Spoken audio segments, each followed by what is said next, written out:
The suburbs often seem peaceful and quiet, and almost boring to the people who live there. In these small neighborhoods, it can feel like noteworthy events are few and far between.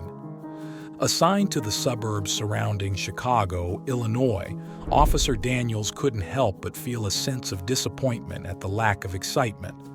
Little did he know that he was about to encounter a mystery that would leave him confused for the first time in his career.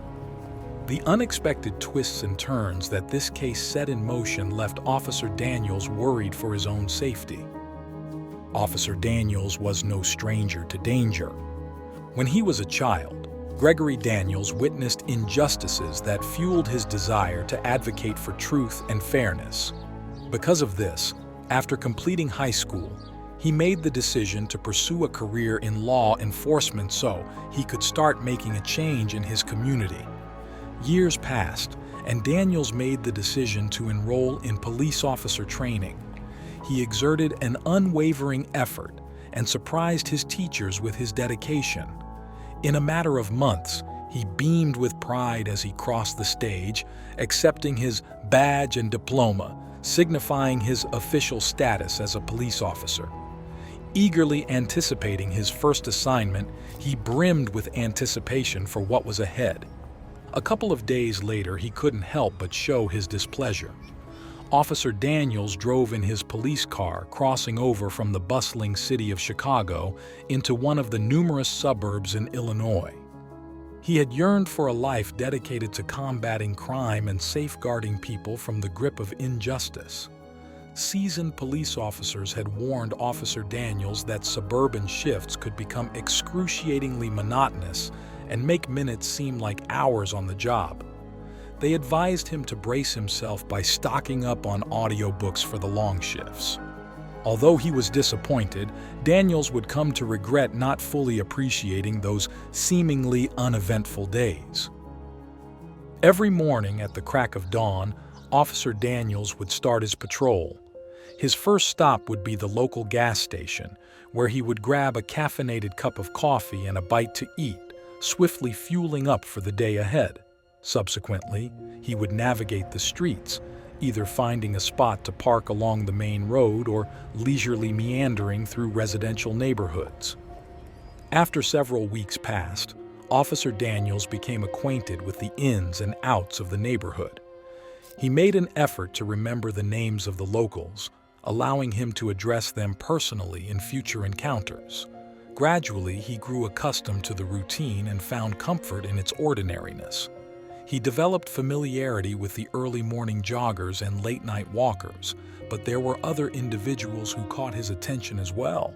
In addition to his other duties, Officer Daniels took it upon himself to watch over school children, ensuring their safety before classes began.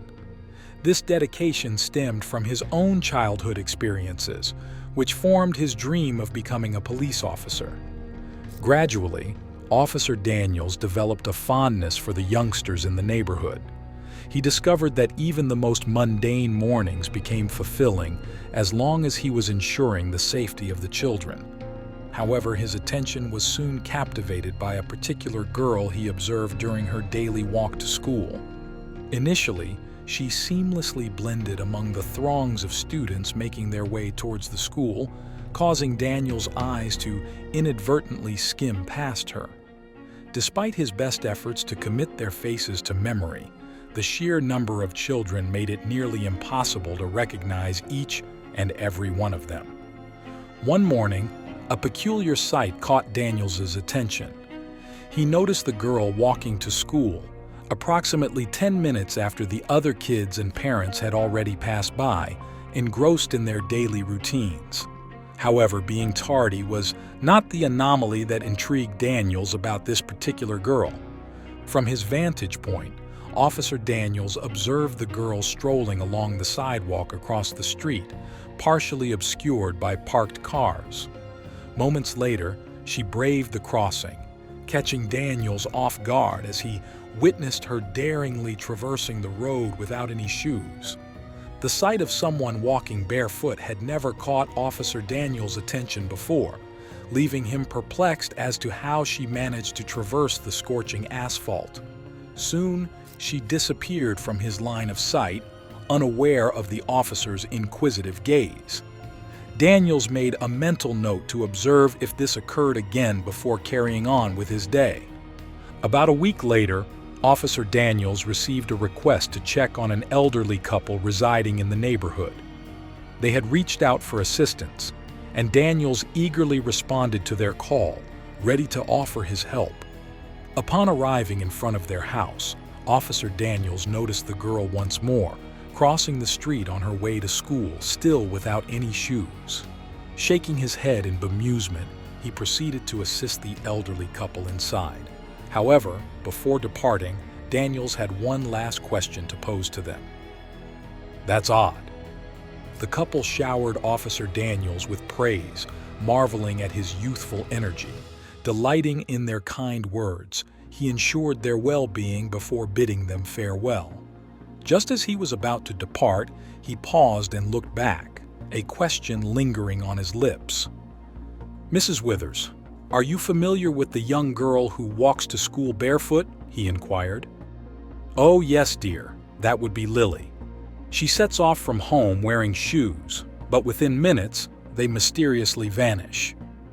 "Quite peculiar, wouldn't you say?" they responded. Officer Daniels couldn't agree more with Mrs. Withers' assessment. The following day, Officer Daniels resolved to inquire about the girl's situation. Spotting her turning down the street where he had parked his police car, he stepped out and called out in a courteous tone, "Excuse me, ma'am," as he approached her. Confused, she halted and faced Officer Daniels. At approximately 14 years old, she stood before him barefoot once more. Curiosity piqued, he inquired, "Young lady, where are your shoes?" Little did Officer Daniels know, her response would catch him completely off guard. "I lost them, but it's not a big deal," she replied. Officer Daniels was astonished by her nonchalant response. "Not a big deal? You're walking around without any shoes. Let me give you a ride home so you can get some shoes before going to school," he insisted to the girl. Lily appeared uneasy when Officer Daniels made his request. "Do you think you're my dad or something? I'm fine," she retorted. Daniels persisted, but Lily interrupted him, asserting, "You don't understand. I can't wear shoes. They'll find out. Now I'm running late for school." Without giving Daniels a chance to respond, Lily hurried off towards the high school. Left speechless, a peculiar sensation continued to gnaw at Daniels, intensifying his unease. Officer Daniels filled his day with tasks, keeping his mind occupied and preventing it from wandering into the realm of wild speculation. He diligently followed his regular routine, ensuring that everything was in order, and promptly attended to a few minor incidents that required his attention. Nevertheless, he took precautions and returned to the school premises approximately 30 minutes prior to dismissal. Missing Lily's departure was not an option. Officer Daniels felt uneasy about the way she seemed anxious when questioned about the shoes and the use of the word "they." Determined to uncover the truth, he braced himself for what lay ahead, unaware of the shocking revelation that awaited him. As the final bell rang, students spilled out of the school, filling the air with lively conversations. Officer Daniels keenly scanned the crowd, searching for a glimpse of Lillian. However, the bustling mass of students made it difficult to spot her among the throng. As the crowd dispersed, a realization struck him. He had not seen her at all. Just as he was about to call it quits, a glimmer of hope appeared. In the distance, Officer Daniels spotted Lily walking with a friend. Despite the distance, it was clear to him that both girls were shoeless. Intrigued by this, Daniels swiftly returned to his car. Determined to find out the truth, he resolved to get to the bottom of the situation that very day. Maintaining a safe distance, Officer Daniels shadowed the girls, closely monitoring their movements as they walked from school towards the bustling center of town. Thoughts swirled in his head. Was this just a hangout among teens, or something more disruptive? Maybe they were just trying to act out to get attention, he thought. Yet an unsettling feeling overwhelmed Daniels, signaling that there was a darker part of this unfolding scene. Determined, he quietly followed their every move, observing as they nonchalantly entered an abandoned building. What mysterious events were happening before his eyes? Parking his police car around the corner, he cautiously approached the building. Suddenly, the door swung open, catching him off guard. Swiftly, he positioned himself behind a bush, keen on avoiding detection. Unsure of what was unfolding inside, he understood that being spotted could potentially jeopardize the entire investigation. He saw two people quickly leaving the building, their laughter lingering behind them, so he waited for a few more moments before finally making his way towards the door. With a deep breath, he gathered his courage and turned the knob, anticipation building. What secrets awaited him within those walls? As he stepped into the darkness, the only light filtering through the windows, he was hit with a rush of nostalgia from his high school days. Memories flooded back of being dragged by a friend to an abandoned building where older kids gathered to partake in illegal activities. In that moment, he had hastily retreated, anxious to distance himself from the misbehaving youngsters. It occurred to him that this situation might simply be a case of kids experimenting with things they shouldn't have. If that was the case, at least he could steer them in the right direction. Lost in his thoughts, Daniels was snapped back to reality when he heard a noise coming from down the hallway. He walked quickly down the hallway towards the room where chattering seemed to be coming from. He opened the door just a sliver, not enough to get anyone's attention, but enough for him to see what was going on in the room. What he saw was a group of kids sitting in chairs, while an older group of kids stood in a line facing them. The older kids greatly outnumbered the younger ones. The girl in the middle of the line had a snarl on her face so nasty that Officer Daniels knew this wasn't as innocent as he hoped it would be. He had no idea how right he'd be. "Okay, punks, this meeting has officially started," the girl said to the room. Daniels watched as the younger kids sat up straighter. Those whose faces he could see looked terrified, some of their bare feet tapping the floor as they waited anxiously for what this girl had to say next. "Let's see what you've prepared for us today. Take out the animals," she continued. The kids proceeded to reach into their backpacks and take out various stuffed animals and ratty blankets. The older kids took them out of their hands and placed them in a big trash bag. What was happening here? "Great. Now that you've all given us your favorite childhood animals or blankets, we'll now dispose of them. Congratulations. You're one step closer to becoming one of us," the girl said. She had a cruel smile. Daniels tried to understand what exactly this group's intentions were. Another child stepped forward from the line and asked the kids to show what else they had brought.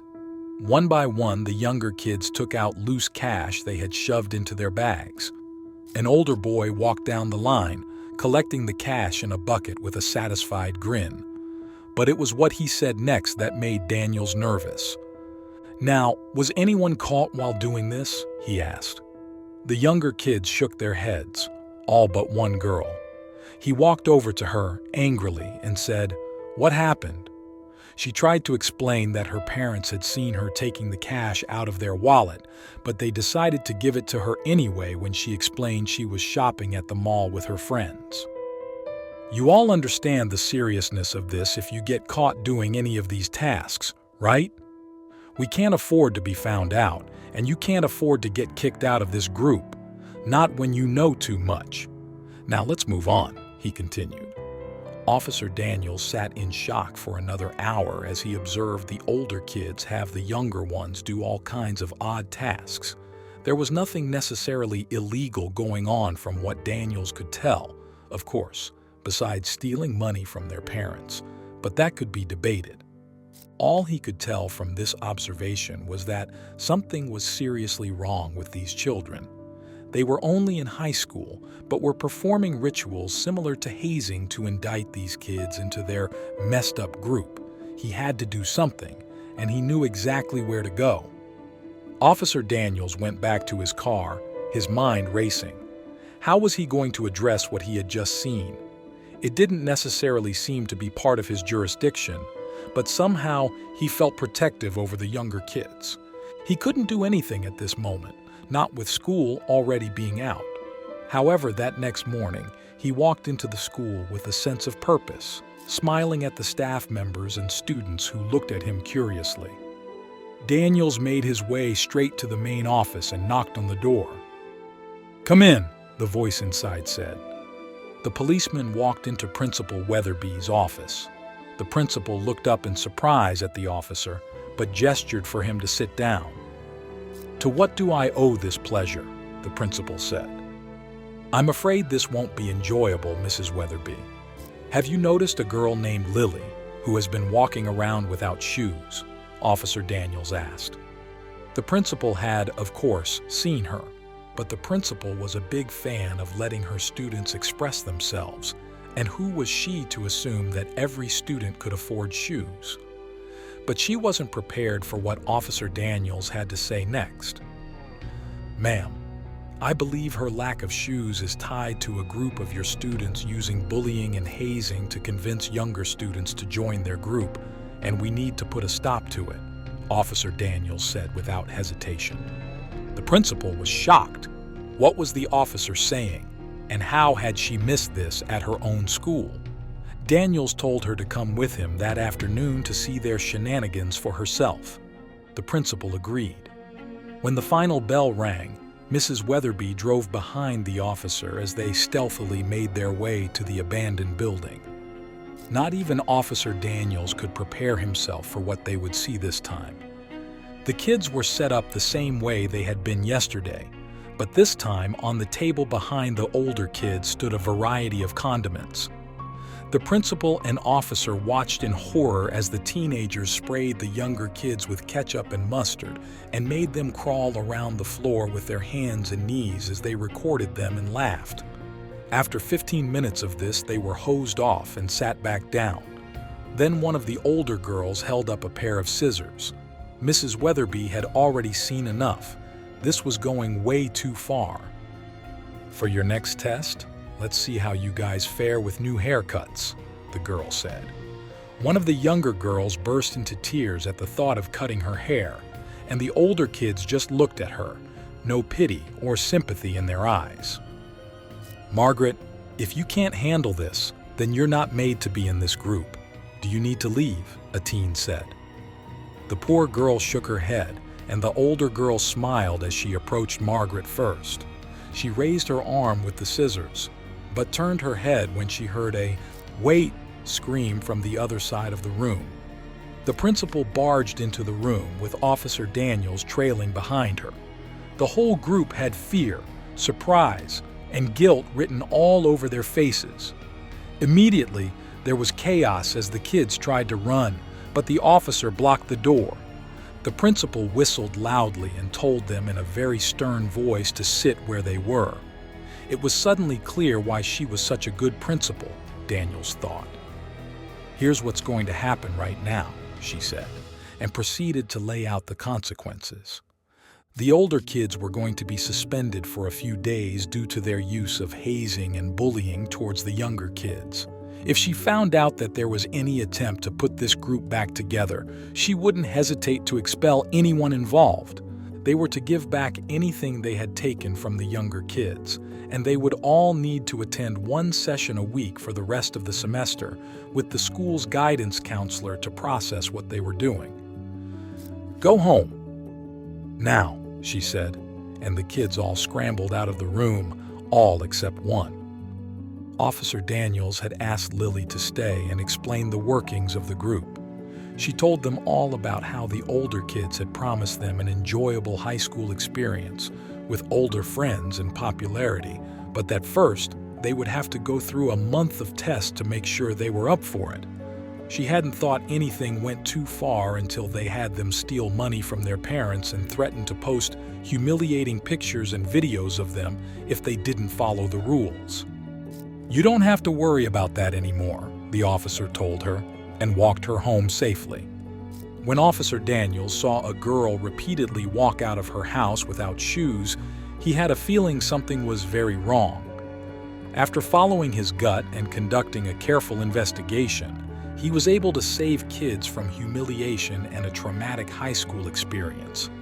He'd always remember this as the first case he solved. We hope Lily's high school years are easier and she's able to overcome what she experienced during that fateful month. And we hope Officer Daniels continues to find success and justice throughout the rest of his career.